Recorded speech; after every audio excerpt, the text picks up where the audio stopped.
आज की वीडियो का जो पहला कथन है दोस्तों, वो है सद्गुण ही ज्ञान है, किसने कहा है। दोस्तों, सद्गुण ही ज्ञान है या वर्चू इज नॉलेज, ये सुकरात का कथन है। सुकरात प्रसिद्ध यूनानी चिंतक और विचारक है। उसका कहना था कि सद्गुण ही ज्ञान है और अज्ञानता अवगुण है। तो देखिए, सद्गुण ही ज्ञान है, ये सुकरात का कथन है। अगला कथन है शक्तिशाली का हित साधन ही न्याय है। तो ये किसका कथन है? ये है थ्रेसीमेकस। थ्रेसीमेकस का कहना है कि शक्तिशाली का हित साधन ही न्याय है, यानी माइट इज राइट। अगला प्रश्न है सत्य बोलना और दूसरे के कर्ज को अदा करना न्याय है, ये किसका कथन है? दोस्तों, यूनान के सोफिस्ट विचारक सिफालस का कथन है कि सत्य बोलना और दूसरे के कर्ज को यानी ऋण को चुका देना न्याय है। अगला कथन है कि प्रत्येक व्यक्ति को उसका उचित देना ही न्याय है, ये किसका कथन है? तो ये है पोलीमार्कस। दोस्तों, पोलीमार्कस का कहना है कि प्रत्येक व्यक्ति को उसका उचित देना ही न्याय है, यानी मित्र के साथ अच्छा व्यवहार और शत्रु के साथ बुरा व्यवहार करना न्याय है। एक कथन है दोस्तों, बहुत ही महत्वपूर्ण, देखिए, मनुष्य सभी वस्तुओं का मापदंड है। मनुष्य ही सभी वस्तुओं का मापदंड है, ये कथन किसका है? तो ये प्रोटेगोरस का कथन है। प्रोटेगोरस का कहना है कि मनुष्य ही सभी वस्तुओं का मापदंड है।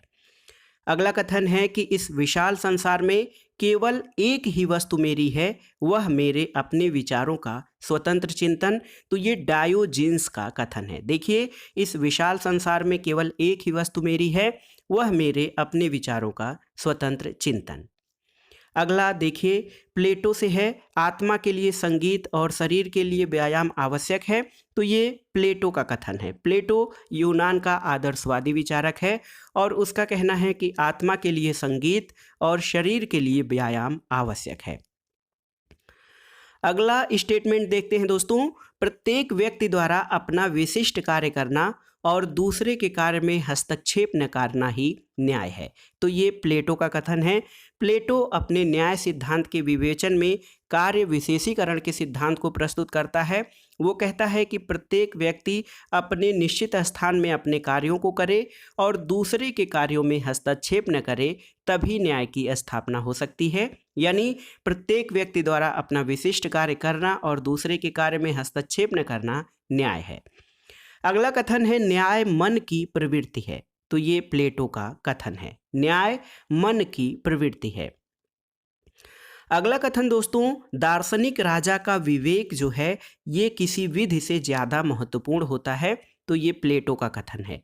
प्लेटो विवेक को बहुत ही महत्व देता है और वो कहता है कि दार्शनिक राजा का विवेक किसी विधि से ज़्यादा महत्वपूर्ण होता है। अगला कथन है बहुत ही महत्वपूर्ण, कई बार पूछा गया है परीक्षाओं में, राज्य व्यक्ति का विराट रूप या राज्य व्यक्ति का बृहद रूप है, ये किसका कथन है? तो ये कथन प्लेटो का है कि राज्य व्यक्ति का विराट रूप है। अगला कथन दोस्तों ये है कि शिक्षा का उद्देश्य मनुष्य की आत्मा को प्रकाशमान करना है। यानी शिक्षा का उद्देश्य मनुष्य की आत्मा को प्रकाश की ओर ले जाना है, ये प्लेटो का कथन है। और राज्य के संबंध में देखिए, प्लेटो का कथन है कि राज्य का निर्माण बलूत या चट्टान से नहीं, बल्कि उसमें निवास करने वाले व्यक्तियों के चरित्र से होता है। ये महत्वपूर्ण कथन प्लेटो का है। प्लेटो का कहना है कि राज्य का निर्माण बलूत या चट्टान से नहीं, बल्कि उसमें निवास करने वाले व्यक्तियों से होता है। अगला कथन है दोस्तों, मानसिक व्याधि को दूर करने का मानसिक उपचार है शिक्षा। शिक्षा मानसिक व्याधि को दूर करने का मानसिक उपचार है, ये कथन भी प्लेटो का है। और सबसे महत्वपूर्ण कथन प्लेटो के दार्शनिक राजा पे दोस्तों, वो कहता है कि जब तक दार्शनिक राजा नहीं होंगे या राजा और राजकुमार इस विश्व में दार्शनिकता की भावना से ओतप्रोत नहीं होंगे, तब तक नगर राज्य अपनी बुराइयों से मुक्त नहीं हो सकते हैं, ये कथन प्लेटो का है। अगला है दोस्तों, अगला कथन राजनीति विज्ञान सर्वोत्तम विज्ञान है, ये अरस्तु का कथन है। राज्य व्यक्ति का पूर्वगामी है, ये भी अरस्तु का ही कथन है। दोस्तों, अरस्तु कहता है कि राज्य व्यक्ति का पूर्वगामी है। राज्य का उदय या राज्य का निर्माण या राज्य का विकास व्यक्ति से पहले हुआ है, ऐसा इसलिए अरस्तु कहता है क्योंकि राज्य एक पूर्ण समुदाय है, व्यक्ति उसका अंग मात्र है और पूर्ण जो है अंग से पहले आता है। इसलिए अरस्तु का ये कथन बहुत ही महत्वपूर्ण है कि राज्य व्यक्ति का पूर्वगामी है। अगला देखिए, अगला कथन है कि परिवार नागरिक गुणों की प्रथम पाठशाला है। ये अरस्तु का ही कथन है। मनुष्य एक सामाजिक प्राणी है, ये भी अरस्तु का कथन है। दोस्तों, मनुष्य एक सामाजिक प्राणी है, यानी man is a social animal, या फिर मनुष्य एक राजनीतिक प्राणी है, ये कथन अरस्तु के हैं। एक प्रश्न देखिए, विधि सब प्रकार के दोषों से मुक्त विवेक है। विधि सब प्रकार के दोषों से मुक्त विवेक है, ये अरस्तु का कथन है और कई बार परीक्षाओं में ये पूछा भी गया है कि विधि सब प्रकार के दोषों से मुक्त विवेक है, किसका कथन है? तो याद कर लीजिए, अरस्तु का कथन है। देखिए, अगला स्टेटमेंट है दोस्तों, राज्य परिवारों और ग्रामों का ऐसा संगठन है जिसका उद्देश्य पूर्ण और आत्मनिर्भर जीवन की प्राप्ति करना है। ये अरस्तु का कथन है। राज्य परिवारों और ग्रामों का ऐसा संगठन है जिसका उद्देश्य पूर्ण और आत्मनिर्भर जीवन की प्राप्ति करना है, अरस्तु का कथन है। एक महत्वपूर्ण कथन है कि समाज या राज्य के बाहर रहने वाला व्यक्ति या तो देवता है या पशु। तो ये अरस्तु का कथन है, क्योंकि अरस्तु का कहना है कि राज्य व्यक्ति के लिए जीवन के साथ साथ उसके आत्म विकास और व्यक्तित्व विकास के लिए बहुत ही महत्वपूर्ण है। इसीलिए वो कहता है कि समाज या राज्य से बाहर रहने वाला व्यक्ति या तो देवता है या पशु। व्यक्ति के शासन से विधि का शासन बेहतर है। देखिए, महत्वपूर्ण कथन है कि व्यक्ति के शासन से विधि का शासन बेहतर है, ये अरस्तु का कथन है। और अरस्तु दोस्तों दासता का भी समर्थन करता है। दासता को वो प्राकृतिक और स्वाभाविक मानता है। उस संबंध में एक कथन है कि दासता स्वामी और दास दोनों के लिए स्वाभाविक और कल्याणकारी है, ये अरस्तु का कथन है।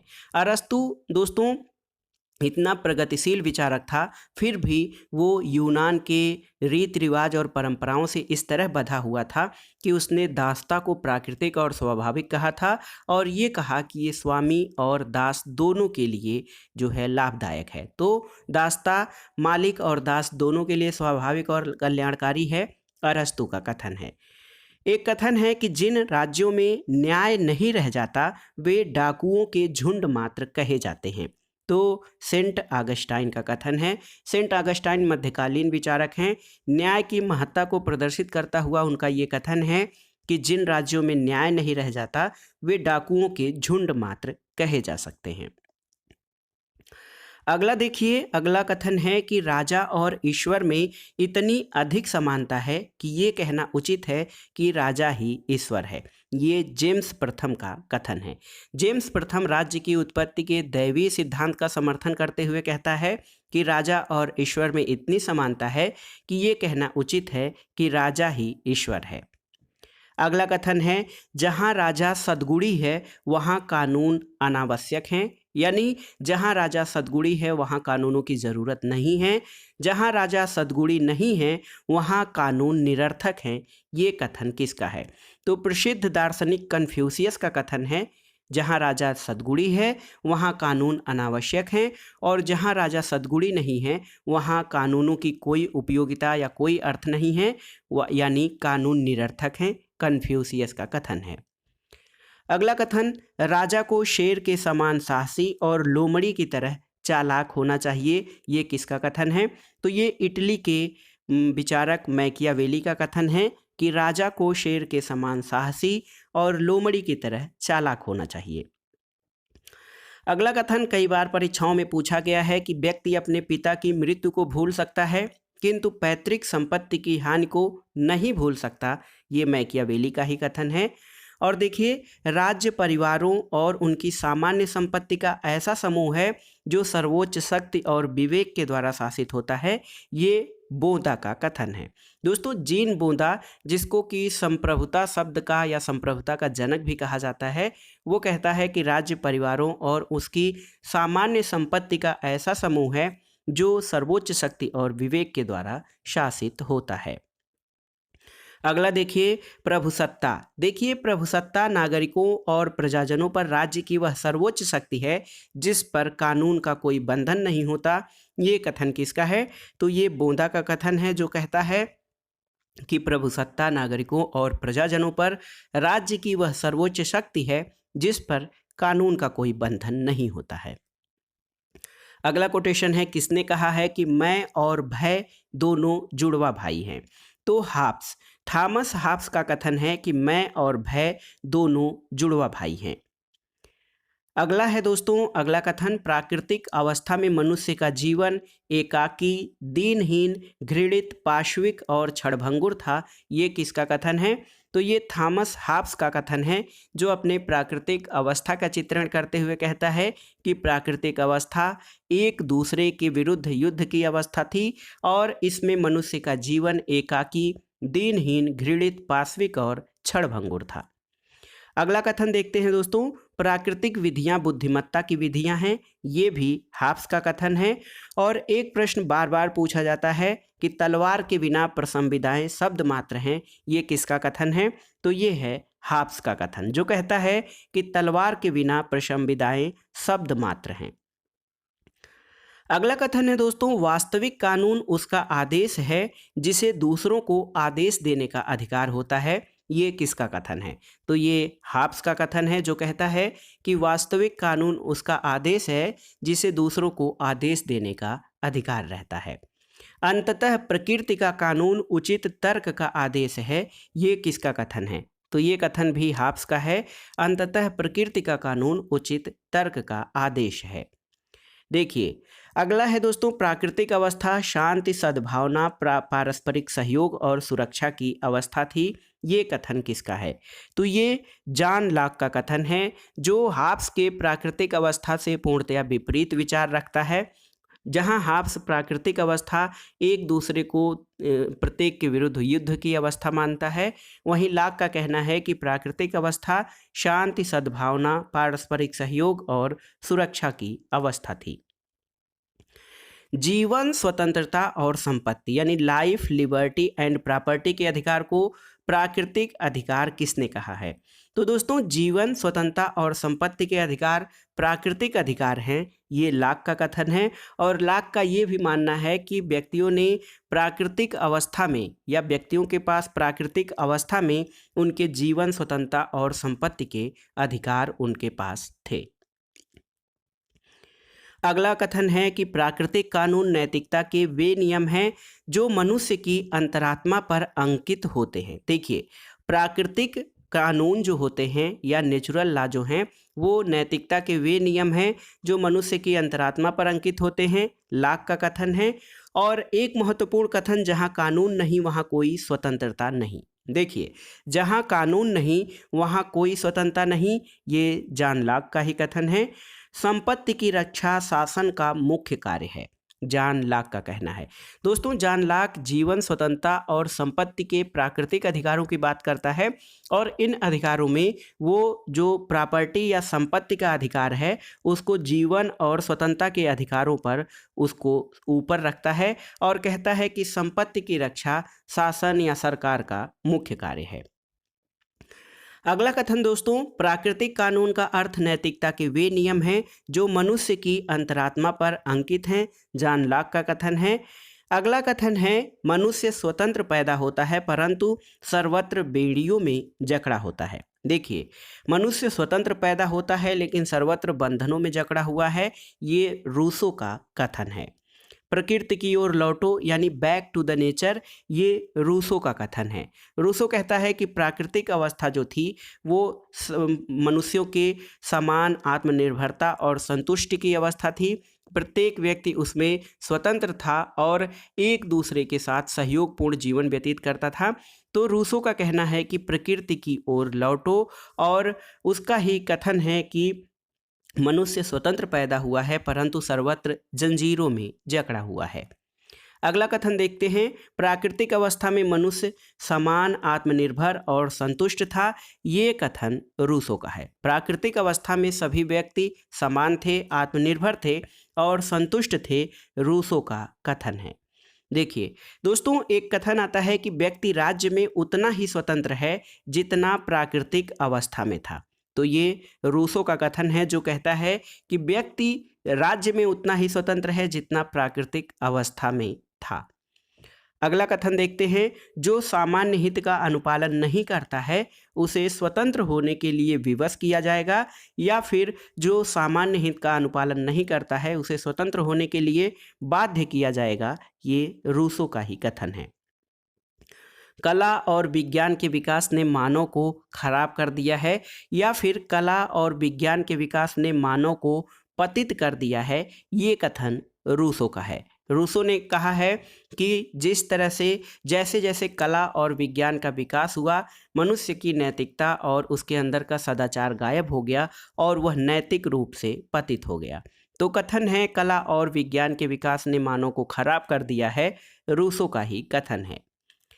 अगला प्रश्न है या अगला कथन देखते हैं दोस्तों, वह प्रथम व्यक्ति जिसने एक भूमि के टुकड़े के चारों ओर बाड़ा बनाया और कहा कि ये मेरी भूमि है, और जिसकी अन्य व्यक्तियों ने अपनी नादानी के कारण विश्वास कर लिया, समाज का यथार्थ संस्थापक था या राज्य का यथार्थ संस्थापक था, ये रूसो का कथन है। अगला कथन दोस्तों बहुत ही महत्वपूर्ण है, उन कानूनों का पालन करना जिन्हें हम स्वयं अपने लिए बनाते हैं स्वतंत्रता है। उन कानूनों का पालन करना जिन्हें हम अपने स्वयं के लिए बनाते हैं स्वतंत्रता है, रूसो का कथन है। और अगला कोटेशन है कि प्राकृतिक अवस्था में मनुष्य समान, आत्मनिर्भर और संतुष्ट थे, रूसो का कथन है।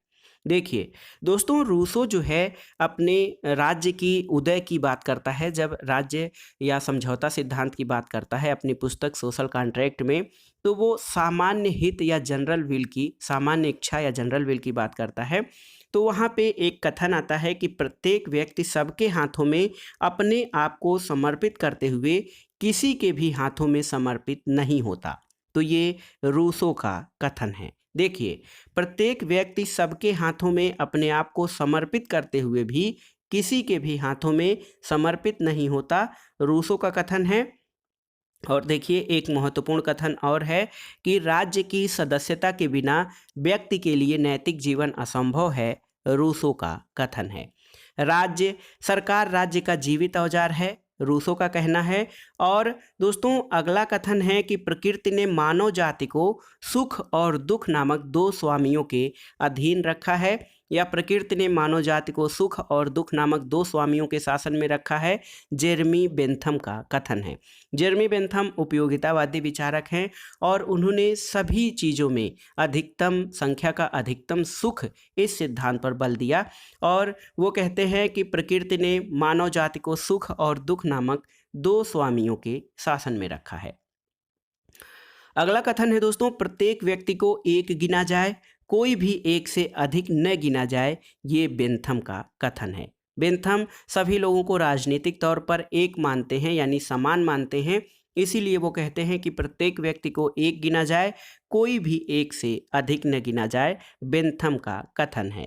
एक महत्वपूर्ण कथन और आता है कि पुष्पिन खेलना उतना ही अच्छा है जितना कि कविता पढ़ना, तो ये बेंथम का कथन है। दोस्तों बेंथम सुखों में मात्रात्मक अंतर करते हैं, गुणात्मक अंतर नहीं, इसीलिए वो कहते हैं कि पुष्पिन खेलना उतना ही अच्छा है जितना कि कविता पढ़ना। अगला कथन है कि सार्वजनिक नीति की कसौटी का आधार अधिकतम लोगों का अधिकतम सुख है, ये कथन किसका है? तो ये बेंथम का कथन है, जिसका कहना है कि सार्वजनिक नीति की कसौटी का आधार अधिकतम लोगों का अधिकतम सुख है। अगला महत्वपूर्ण कथन दोस्तों, अपने ऊपर, अपने शरीर और मन पर व्यक्ति संप्रभु है, ये कथन किसका है? तो ये J.S. मिल, जॉन स्टुअर्ट मिल का कथन है कि अपने ऊपर, अपने शरीर और मन पर व्यक्ति संप्रभु है। अगला है कि व्यक्ति के स्व संबंधी कार्य में राज्य को हस्तक्षेप नहीं करना चाहिए, मिल का कथन है। और एक महत्वपूर्ण कथन आता है मिल का कि एक संतुष्ट सूअर से असंतुष्ट मनुष्य होना श्रेष्ठ है, और संतुष्ट मूर्ख की अपेक्षा असंतुष्ट सुकरात होना बेहतर है, ये भी जॉन स्टुअर्ट मिल का कथन है।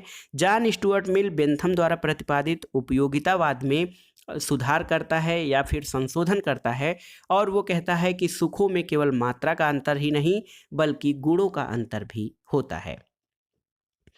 अगला कथन देखिए, प्रतिबंध के रूप में सभी प्रतिबंध एक बुराई है, स्वयं लोगों को छोड़ देना उन्हें नियंत्रित करने से सदैव बेहतर है। दोस्तों, ये कथन जे.एस. मिल का है और आप जानते हैं जे.एस. मिल व्यक्तिवादी विचारक हैं। उन्होंने व्यक्तियों की स्वतंत्रता पर विशेष बल दिया और वो कहते हैं कि प्रतिबंधों के रूप में सभी प्रतिबंध एक बुराई है, स्वयं लोगों को छोड़ देना उन्हें नियंत्रित करने से सदैव बेहतर है। अगला कथन दोस्तों, राज्य पृथ्वी पर ईश्वर का अवतरण है। ये दोस्तों हीगल का कथन है। राज्य पृथ्वी पर ईश्वर का अवतरण है, राज्य पृथ्वी पर ईश्वर की शोभा यात्रा है, राज्य पृथ्वी पर ईश्वर की पद यात्रा है। ये सभी कथन एक दूसरे थोड़े से शब्द के अंतर पर या थोड़े से बदलाव के साथ पूछे जाते हैं। तो ये कथन राज्य पृथ्वी पर ईश्वर का अवतरण है, राज्य पृथ्वी पर ईश्वर की पदयात्रा है, या फिर राज्य पृथ्वी पर ईश्वर की शोभा यात्रा है, जर्मन आदर्शवादी विचारक हीगल का है। राज्य मानव लक्ष्य की सर्वोत्तम अभिव्यक्ति है। देखिए, ये भी हीगल का कथन है जो कहते हैं कि राज्य मानव लक्ष्य की सर्वोत्तम अभिव्यक्ति है। विवेक ही वास्तविक है और वास्तविक ही विवेक है, ये हीगल का कथन है। और दोस्तों, संकल्प न की शक्ति राज्य का आधार है। देखिए, will not force is the basis of state, यानी राज्य का आधार संकल्प है या इच्छा है न कि शक्ति, ये टी.एच. ग्रीन का कथन है। दोस्तों, संकल्प यानी शक्ति राज्य का आधार नहीं बल्कि इच्छा राज्य का आधार है, ये टी.एच. ग्रीन का कथन है। अगला है कि राज्य का कार्य मानव विकास के मार्ग में आने वाली बाधाओं को बाधित करना। राज्य का कार्य मानव विकास के मार्ग में आने वाली बाधाओं को बाधित करना, ये टी.एच. ग्रीन का कथन है। और स्वतंत्रता उन कार्यों को करने और उपभोग करने की क्षमता को कहते हैं जो करने योग्य तथा उपभोग करने योग्य हैं। तो देखिए, ग्रीन का ये कथन है कि स्वतंत्रता उन कार्यों को करने और उपभोग करने की क्षमता है जो करने योग्य और उपभोग करने योग्य है। अगला प्रश्न है कि राज्य का कर्तव्य उन दशाओं को उत्पन्न करना है जिसमें नैतिकता का विकास संभव हो सके, टी.एच. ग्रीन का कथन है। दोस्तों, राज्य का कर्तव्य उन दशाओं को जन्म देना है जिसमें नैतिकता का विकास संभव हो सके, ग्रीन का कथन है।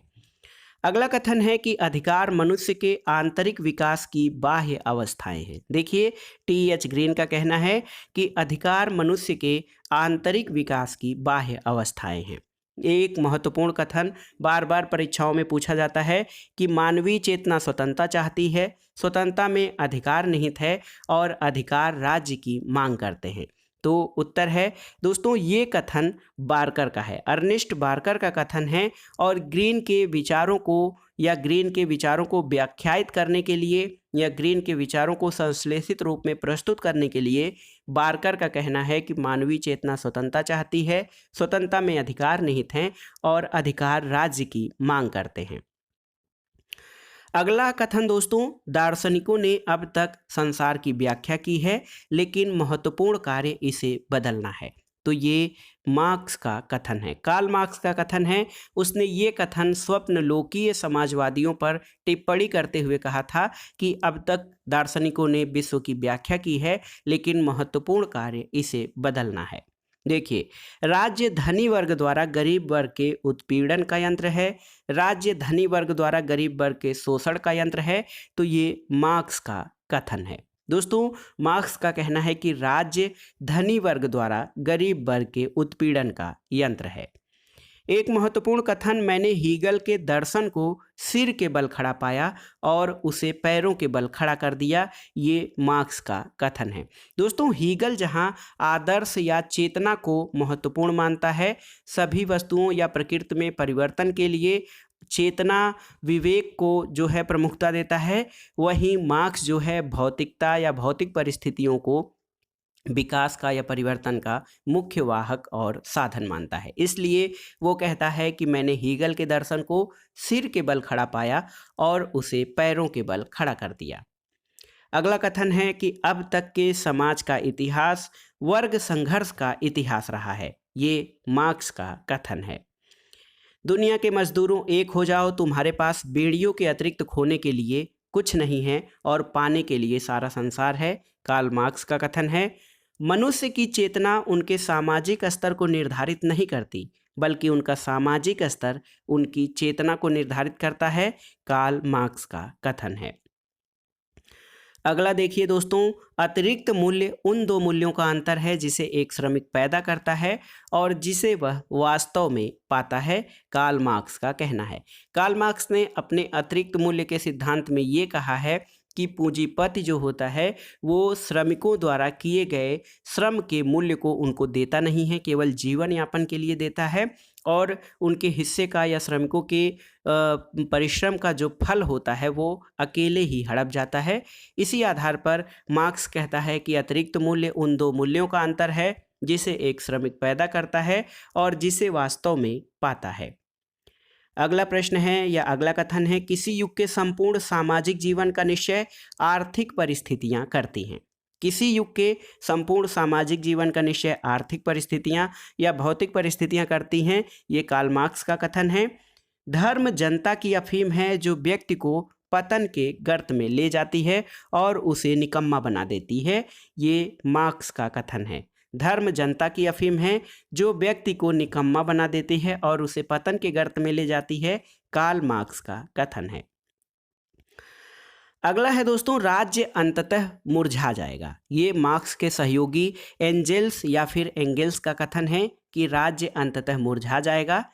अगला कथन है कि राजनीतिक शक्ति आर्थिक शक्ति की सेविका या दाई है। देखिए, राजनीतिक शक्ति आर्थिक शक्ति की सेविका या दाई है, ये भी एंगेल्स का कथन है। पूंजीवादी राज्य श्रमिकों के विद्रोह के विरुद्ध प्रहरी की भांति खड़ा है। दोस्तों, पूंजीवादी राज्य श्रमिकों के विद्रोह के विरुद्ध प्रहरी की भांति खड़ा है, एंगेल्स का कथन है। अगला है दोस्तों, साम्राज्यवाद पूंजीवाद की अंतिम अवस्था है।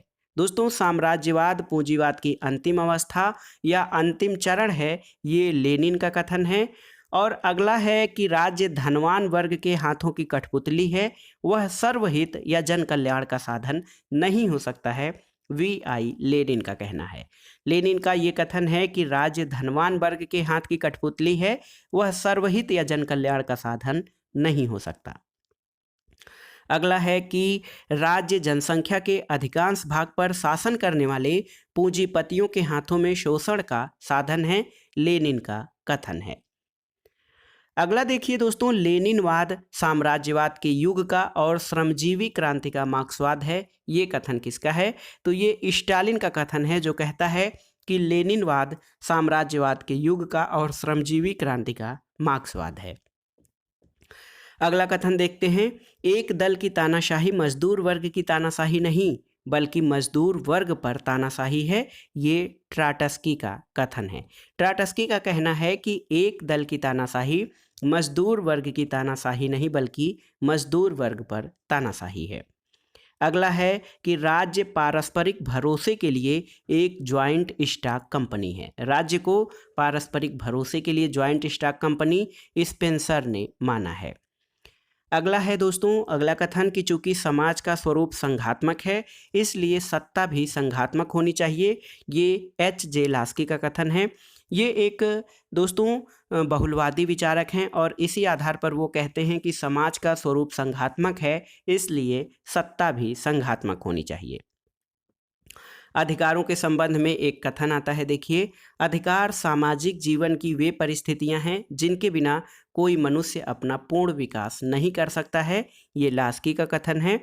और एक कथन और है, देखिए, स्वतंत्रता का अर्थ ऐसे वातावरण की स्थापना करना है जिसमें व्यक्ति का पूर्ण विकास हो सके। लास्की का कहना है स्वतंत्रता का अर्थ ऐसे वातावरण की स्थापना करना है जिसमें व्यक्ति का पूर्ण विकास हो सके। लास्की का ही कथन है। एक महत्वपूर्ण कथन ये बार बार पूछा जाता है कि मुझे केक खाने का कोई अधिकार नहीं है यदि मेरे पड़ोसी को रोटी भी प्राप्त ना हो। तो ये हेराल्ड जोसेफ लास्की का कहना है कि मुझे केक खाने का कोई अधिकार नहीं यदि मेरे पड़ोसी को रोटी भी प्राप्त न हो। राजनीतिक स्वतंत्रता कभी भी वास्तविक नहीं हो सकती जब तक आर्थिक समानता के साथ न हो। या आर्थिक समानता के अभाव में राजनीतिक स्वतंत्रता कभी भी वास्तविक नहीं हो सकती, लास्की का कथन है। अगला है दोस्तों, सार्वजनिक वयस्क मताधिकार का कोई विकल्प नहीं, तो ये लास्की का कथन है। और प्रत्येक राज्य अपने द्वारा प्रदत्त अधिकारों से जाना जाता है, बिना अधिकार के स्वतंत्रता का अस्तित्व संभव नहीं है, ये लास्की का कथन है। दोस्तों, प्रत्येक राज्य अपने द्वारा प्रदत्त अधिकारों से जाना जाता है, ये लास्की का कथन है। समानता का अर्थ है सभी के लिए पर्याप्त अवसर उपलब्ध होना। देखिए, समानता का अर्थ ये है सभी के लिए पर्याप्त अवसर उपलब्ध होना, लास्की का कथन है। और एक महत्वपूर्ण कथन, विश्व शांति कायरों का स्वप्न है, युद्ध पुरुष के लिए वैसा ही है जैसा कि नारी के लिए मातृत्व। तो ये बेनिटो मुसोलिनी का कथन है। मुसोलिनी को फांसीवाद का प्रवर्तक माना जाता है। दोस्तों, ये इटली का तानाशाह था। इसका कहना है कि विश्व शांति कायरों का स्वप्न है और युद्ध पुरुष के लिए वैसा ही है जैसा नारी के लिए मातृत्व। अगला है दोस्तों, अगला कथन देखिए, स्वतंत्रता एक मृत शरीर की भांति है, मैं उसे ठोकर मारता हूँ, मैं इटली में व्यवस्था और अनुशासन चाहता हूँ। ये कथन किसका है? तो ये मुसोलिनी का कथन है। एक महत्वपूर्ण कथन परीक्षाओं में बार बार पूछा जाता है, सब कुछ राज्य के अंदर है, राज्य के बाहर और विरुद्ध कुछ भी नहीं। तो ये मुसोलिनी का ही कथन है, जो कहता है सब कुछ राज्य के अंदर है, राज्य के बाहर और विरुद्ध कुछ भी नहीं। एक कथन और आता है दोस्तों, साम्राज्यवाद जीवन का नित्य और अडिग नियम है, मुसोलिनी का कथन है। और देखिए, राज्य न तो भगवान की सृष्टि है, न उच्च बौद्धिकता का परिणाम है, न परंपरा और परिपाटी, न ही परिवार का विस्तार मात्र, ये गार्नर का कथन है। अगला कथन है कि ईश्वर जिसने हमें जन्म दिया है उसी ने स्वतंत्रता भी प्रदान की है, जेफरसन का कथन है। जेफरसन का कहना है कि ईश्वर जिसने हमें जन्म दिया है उसी ने स्वतंत्रता भी प्रदान की है। एक महत्वपूर्ण कथन दोस्तों बार बार परीक्षाओं में पूछा जाता है, समाजवाद पे है कि समाजवाद उस टोप के समान है जिसने अपना आकार खो दिया है क्योंकि इसे सभी पहनते हैं, या समाजवाद ऐसे टोप के समान है जिसका आकार इसलिए बदल गया है क्योंकि सभी इसे पहनते हैं। CEM जोड का कथन है। CEM जोड का कहना है कि समाजवाद उस टोप के समान है जिसका आकार बदल गया है क्योंकि सभी इसे पहनते हैं। अगला कथन है दोस्तों, स्वतंत्रता और समानता असंगत हैं, डी टाकविले। दोस्तों, स्वतंत्रता और समानता को एक दूसरे के पूरक न मानकर विरोधी मानने वाले विचारों में डी टाकविले और लॉर्ड एक्टन आदि का नाम प्रमुख है। इसी आधार पर स्वतंत्रता और समानता को असंगत मानने वाले डी टाकविले हैं। अगला है कि स्वजन समूह समाज को जन्म देता है और समाज आगे चलकर राज्य को जन्म देता है, किसका कथन है?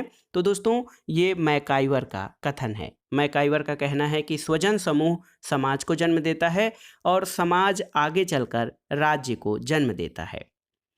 एक महत्वपूर्ण कथन दोस्तों, शक्ति भ्रष्ट करती है और असीमित शक्ति असीमित रूप से भ्रष्ट करती है, ये कथन किसका है? तो power corrupts, absolute power corrupts absolutely, ये लॉर्ड एक्टन का कथन है। एक और महत्वपूर्ण स्टेटमेंट पूछा जाता है कि कानूनी संप्रभुता के पीछे एक दूसरा संप्रभु विद्यमान है जिसके सामने कानूनी संप्रभु को झुकना पड़ता है, ये किसका कथन है?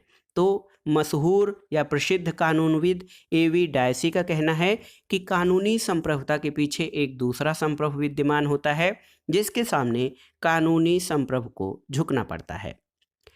अगला कथन है दोस्तों, राजनीतिक स्वतंत्रता आर्थिक समानता के बिना कपोल कल्पना है। दोस्तों, राजनीतिक स्वतंत्रता आर्थिक समानता के बिना कपोल कल्पना है।